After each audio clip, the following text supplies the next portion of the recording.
জোরে বলুন না সুবহানাল্লাহ।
সেবা করবেন, ইনশাআল্লাহ করবেন, ইনশাআল্লাহ মাকে প্যার করবেন। আপনাদের মতো যুবক নাম ছিল হযরত আলকামা, মৃত্যুর সময় সামনে কলমা পড়াচ্ছে, বলো লা ইলাহা ইল্লাল্লাহ মুহাম্মাদুর রাসূলুল্লাহ সাল্লাল্লাহু আলাইহি ওয়াসাল্লাম। আলকামার জবানে কলমা আসে না, সবাই ছুটে রাসূলের কাছে গেলেন, ইয়া রাসূলুল্লাহ আলকামার জবানে কলমা আসে না।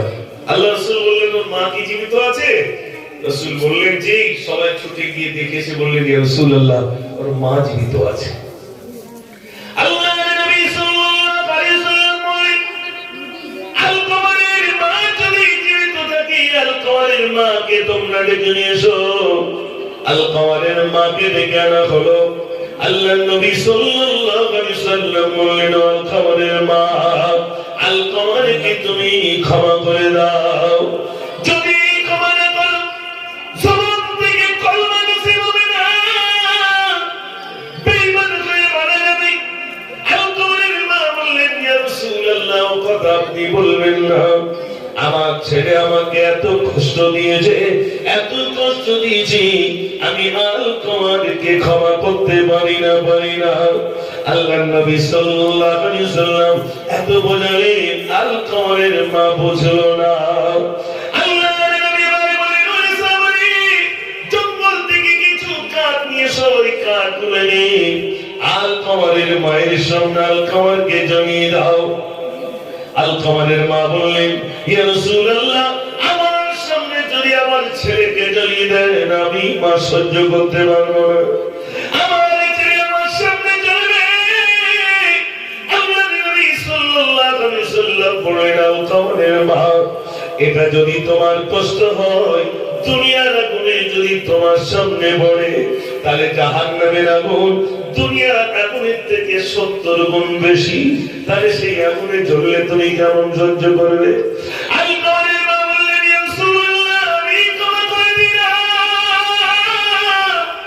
যেই না বললেন আমার ছেলেকে আমি ক্ষমা করে দিলাম, আলকামারের জবান থেকে সঙ্গে সঙ্গে কলমাটা নসিব হয়ে গেল।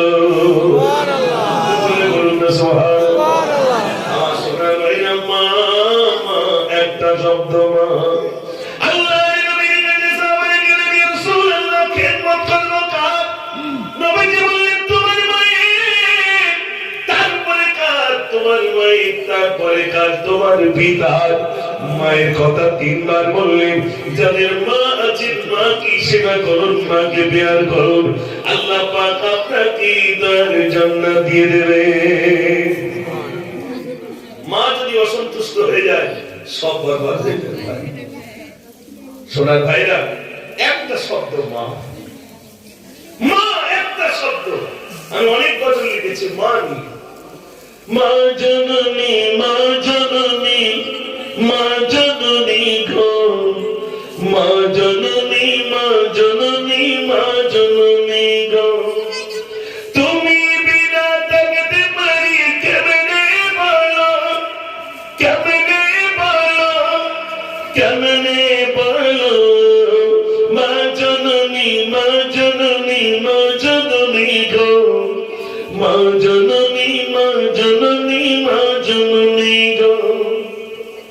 নিরালাতি একা একা আমি কেঁদে যাই, মামা বলে কাঁদি আমি বালিশ ভিজে যাই। নিরালাতি একা একা আমি কেঁদে যাই, মামা বলে কাঁদি আমি বালিশ ভিজে যাই। ও মা তুমি একটুখানি ডাকবে বলো, ডাকবে বলো, ডাকবে বলো, মা জননী, মা জননী, মা জননী গো, মা জননী, মা জননী, মা জননী গো। আমি গোড়ায় রেখে এসেছি, মনে আছে? সবে খবরস্থ করা হয়েছে। প্রথম বন্ধু কে হয়েছিল ভাই, মনে নাই? নামাজ। আমি ওখানে আবার যাব, তার আগে একবার দরুদ শরীফ পড়ুন। আল্লাহুম্মা সাল্লি আলা সাইয়্যিদিনা মাওলানা মুহাম্মদ ওয়া আলা আলি সাইয়্যিদিনা মাওলানা।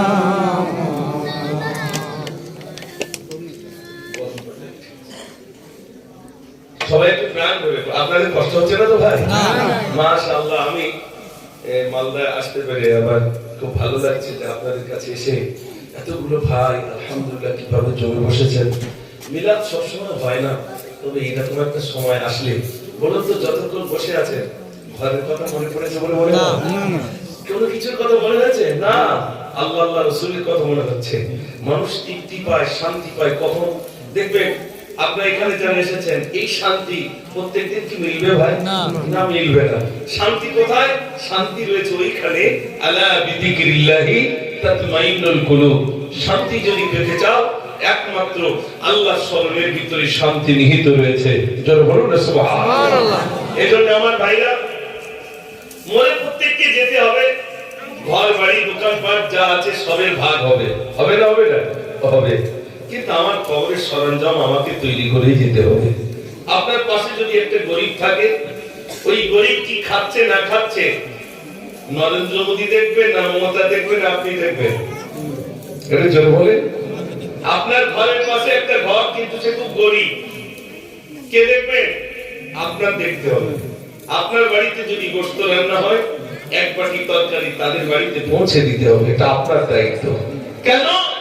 ওই বাড়িতে যে ছোট্ট ছোট্ট বাচ্চা আছে, বলুন তো, বাড়িতে যদি গোশত রান্না হয় ওই খুশবুটা পাশের বাড়িতে যায় না? যায় না? তো ওই বাড়ির যে ছোট্ট ছোট্ট বাচ্চাগুলো আছে, তারা তার মাকে বলছে, মা ওদের বাড়িতে কিন্তু গোশত রান্না হয়েছে। মা কাঁদবে আর বলবে, আব্বা তুই গরিব বলে তাই আমাদের বাড়িতে ওটা জুটেনি, দেখি তোর আব্বাকে বলবো আমাদের বাড়িতেও গোশত আনতে বলবো। আল্লাহ রাসূল নিষেধ করেছেন, তোমার ঘরের পাশে যদি গরিব থাকে তাকে দেখবে, প্রয়োজনে অর্থ দিয়ে দেখবে, আল্লাহ পাক নাজাত দিয়ে দেবেন। জোরে বলুন না সুবহানাল্লাহ। ওই গরিবটাকে দেখার দায়িত্ব আপনার। আপনারা বিশেষ করে যদি আল্লাহ ওয়াকাত দেন, যাকাত দেবেন, তবে লুঙ্গি দেবেন না, শাড়ি দেবেন না। কেন? যাকাত হলো গরিবের হক, গরিবের টাকা। আপনি কেন শাড়ি কিনে দেবেন, লুঙ্গি কিনে দেবেন ভাই? আমার কথা বুঝতে পারেন? যাকাত তো তার টাকা, সে ভাবছে আমার ওই টাকাটা হলে যে যাকাতের 500 টাকা পাবো কি 400 টাকা পাবো, এখন তো সব দেয় না, ভাগ ভাগ করে দেয়। 50 টাকা 20 টাকা 100 টাকা করে যাকাতের টাকা দিচ্ছে। তো 5 জনের কাছ থেকে নিয়ে মনে করুন 500 টাকা হলো, ওই 500 টাকা নিয়ে সে কি করলো, তার একটা অ্যালবেস্টার বা বাড়ির একটা খুঁটি নষ্ট হয়ে গিয়েছিল, ওই টাকা দিয়ে খুঁটিটা ঠিক করতে পারলো। আপনি যদি শাড়ি দেন বা লুঙ্গি দেন, ওই বেচারিটা ওইটা ঠিক করতে পারবে না। তাহলে তার টাকায় আপনি কেন লুঙ্গি কিনে দেবেন? ওই টাকাটা তো গরিবের টাকা। আপনি কেন লুঙ্গি কিনে দেবেন আর আপনি কেন শাড়ি কিনে দেবেন? যাকাতের টাকা তো আপনি দিয়েছেন, মানে আপনি বিরাট বাহাবা লুটাতে পারেন না, বরং আপনি এটা করতে পারেন যে আমি ঋণ থেকে মুক্ত হয়েছি। ঠিক না? আপনি ঋণ থেকে মুক্ত হয়েছেন। এখানে যত ভাইরা আছেন, প্লিজ দয়া করে এই কাজটা করবেন না। গরিবের টাকায় আপনি শাড়ি কিনে দিতে পারেন না। হ্যাঁ, তিনি যদি বলেন আপনি কিনে দেন, আপনি দিতে পারেন, কিন্তু টাকাটা তার। আর আপনি কেন বা আমি কেন শাড়ি আর লুঙ্গি কিনবো? বাজারে বিক্রি হচ্ছে যাকাতের লুঙ্গি, যাকাতের শাড়ি। ঠিক বলছি না ভুল বলছি? এগুলো করবেন না, একদম করবেন না। টাকা দিয়ে দেবেন, আলহামদুলিল্লাহ। ওই গরিব হাসতে হাসতে হাসতে নিয়ে যাবে, উপকৃত হবে, গরিব খুশি হয়ে যাবে। আলহামদুলিল্লাহ। তাই এখানে অনেক ভাইরা রয়েছেন, গরিবের জন্য বিরাট ফ্যাসিলিটি আছে। এই একতলা বাড়ি দুতলা বাড়ি আবার কবে বড় লোক হবে? ধনী তো তারা যাদের বিল্ডিং গুলো দেখতে গেলে টুপি পড়ে যায়, এরকম আছে না? না, ধনী মানে কোটি কোটি কোটি টাকার সম্পদ এক জায়গায় করে রেখে দিয়েছে, ভাবছে আমি তো খেয়ে শেষ করতে পারিনি, আমার ছেলেটাও খাবে, আমার মেয়েটাও খাবে, বংশ পরম্পরায় সব খেয়ে যাবে, ওদের জন্য কোনো সমস্যা না হয়। আমার শরীরের ভাইরা, টাকা আল্লাহ আপনাকে দেবেন আর পরীক্ষা নেবেন, টাকা দিয়ে পরীক্ষা নেবেন, রোগ দিয়ে পরীক্ষা নেবেন, বিভাগ বিভিন্ন কিছু দিয়ে আল্লাহ পরীক্ষা নেবেন, যাতে আমার বান্দা আমাকে ডাকে। ঠিক কিনা ভাই? এখানে যত ভাইরা আছে আজ থেকে নিয়ত করুন যে ইনশাআল্লাহ টাকা উপার্জন করবো দুনিয়ায় থাকতে, কিন্তু এমনি টাকা উপার্জন করবো তো হালাল টাকা উপার্জন করবো ইনশাআল্লাহ। জোরে বলুন ইনশাআল্লাহ। একটা টাকাই করুন। কি টাকাই করবেন? এটা জোরে বলে হালাল। খাওয়ার ভিতরে একটা ফরজ আছে, তাহকিক করে খাওয়া, বুঝে সুঝে খাওয়া, না যেখানে সেখানে কি আমদানি খেয়ে ফেলবে। খাবেন তো বুঝে সুঝে খাবেন তো। যদি বলে কিরকম, মনে করুন আপনারা ওই সোজাপুর থেকে আপনি মাছ কিনে দিয়েছেন আর খাসি গোশত কিনে দিয়েছেন। মাছ কি মাছ? ইলিশ মাছ। বাড়িতে এসে দেখছে দুপুরবেলা রান্না হলো কাতলা মাছ। কাতলা মাছ চেনেন তো? কাতলা মাছ রান্না হয়েছে, কিনে দিয়েছেন কি মাছ? ইলিশ মাছ। আপনি জিজ্ঞেস করবেন না ইলিশ মাছ কিনে দিলাম, কাতলা মাছ কেন? ছাগলের গোশত কিনে দিলাম, গরুর গোশত কেন? না আন্দাজে খেয়ে ফেলবেন। এবার আপনি জিজ্ঞেস করেছেন যে মাছটা কোথায় পেলে, তো বিবি বলছে ওই আমাদের পুকুরের পাশে একটা পুকুর ছিল, ওদের পুকুরের মাছটা ভাসছিল, তখন মরে যাবে তাই তুলে নিয়ে রান্না করেছি। বলুন তো ওইটা খাওয়া আপনার জন্য হালাল না হারাম? জোরে বলে হারাম। এটা কি কোনোদিন জিজ্ঞাসা করি যে আমি দিয়েছি এক হলো আর এক কেন হলো? কৈফাতটা বলতে খাওয়ার ভিতরে যে ফরজ সেটা হলো তাহকিক করে খাওয়া, বুঝে সুঝে খাওয়া। ওই ধাপা অনেক আছে রোডের গায়ে, আপনি যেখানে সেখানে কি খেতে পারবেন ভাই? যেটা খাবেন সেটা হালাল কিনা সেটা দেখে শুনে আপনাকে খেতে হবে। তাই খাওয়ার ভিতরে একটা ফরজ রয়েছে, সেটা হলো তাহকিক করে খাওয়া, বুঝে সুঝে খাওয়া। বাচ্চাদেরকে তালিম দেবেন, বাবা তুমি খাও, আর খাওয়ার মাঝখানে তুমি বলো আল্লাহুম্মা লাকাল হামদ ওয়া লাকাশ শুকর। বাচ্চাকে শেখান যখন খানা আসবে, খাদ্য যখন খাবে, নিচে দস্তরখানা বিছিয়ে তিন তরিকার এক তরিকায় বসিয়ে আপনার ছেলেকে আপনি বসে খান, আল্লাহর তরফ থেকে বরকত আসবে না আসবে না? জোরে বলে আসবে। বাচ্চাটাকে শোয়াবে, তো বাচ্চাটাকে শোয়াবেন যখন আপনিও শুচ্ছেন, ইচ্ছা মতো গিয়ে খাটি হাত লম্বা করে শুয়ে পড়বেন না। শোয়াটা কেমন হবে? আল্লাহ রাসূল কেমন শুয়েছেন? তিনি ডান কাত হয়ে শুয়েছেন, ডান হাতটা এই চাওয়ালের তলে দিয়েছেন, পাটা গুটিয়ে রেখে বাম হাতটা পার উপরে দিয়েছেন। যদি আরবিতে লেখা হয় তার শোয়াটা হবে মিনহা মিম দাল মুহাম্মদ সাল্লাল্লাহু আলাইহি সাল্লাম, তার শোয়াটা হবে মুহাম্মদ সাল্লাল্লাহু আলাইহি সাল্লামের মতো। এটা জোরে বলুন না সুবহানাল্লাহ। এগুলো যদি করতে পারি আলহামদুলিল্লাহ আমরা কামিয়াবি। তাহলে খাওয়া বলেন, শোয়া বলেন, চলা বলেন, সমস্তটা কিছুই যদি সুন্নাহ অনুযায়ী হয়ে যায়, আল্লাহ রাসূলের তরিকা অনুযায়ী হয়ে যায়, তাহলে আমরা সফল কাম। আর তা যদি না হয় আমরা ব্যর্থ, আমরা ব্যর্থ, আমরা ব্যর্থ। আপনাদের এলাকায় হিন্দু ভাই আছে ভাই? আছে। সত্য কথা বলবেন আমার সঙ্গে।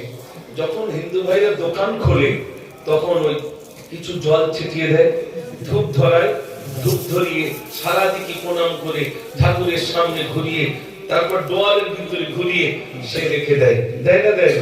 আবার যাওয়ার সময় স্নান করে দেয়, তাই তো?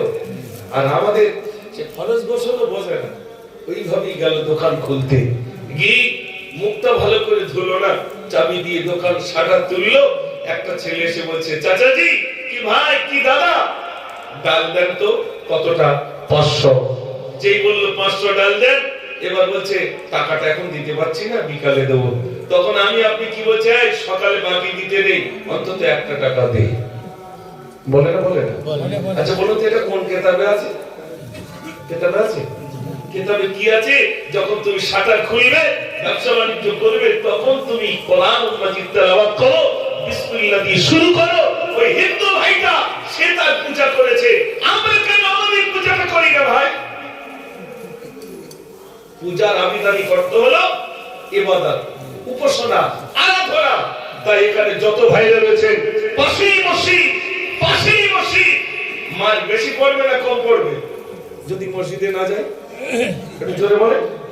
দূরে মসজিদ হলে যেতে পারেন, অজুহাত দেখাতে পারতেন, আল্লাহ দূরে মসজিদ, তাই বাড়িতে পড়েছিলাম, ঘরে পড়েছিলাম।